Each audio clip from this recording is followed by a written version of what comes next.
त्या गावातली सगळी तरुण मंडळींना एकत्र केलं आणि 8 ऑगस्टचा वृत्तांत त्यांना समजून सांगितलं। त्यानंतर महाराज 10 ऑगस्टला वर्धा जिल्ह्यातील आष्टी या ठिकाणी गेले, कारण वर्धा जिल्हा आधीच पूज्य महात्मा गांधीजींच्या विचारानं प्रभावित असलेला जिल्हा होता।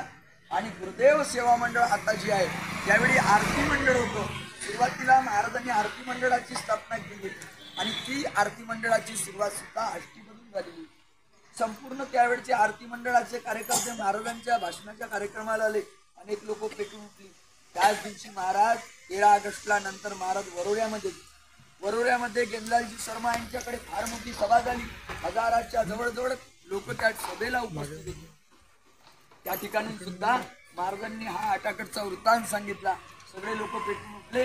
त्याच दिवशी महाराज चिमूरमध्ये गेले। चिमूरच्या मध्यभागी महाराजांच्या भजनाचा भाषणाचा कार्यक्रम झाला।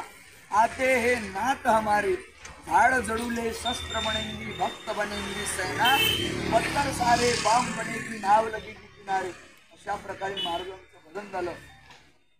सुंदर दिखता है तो क्या है, तूने सेवा ही न किया है, जानी जवानी खून भरी है, चल चल करता फिरता, देश धर्म के काम न आए, जैसा मैसा।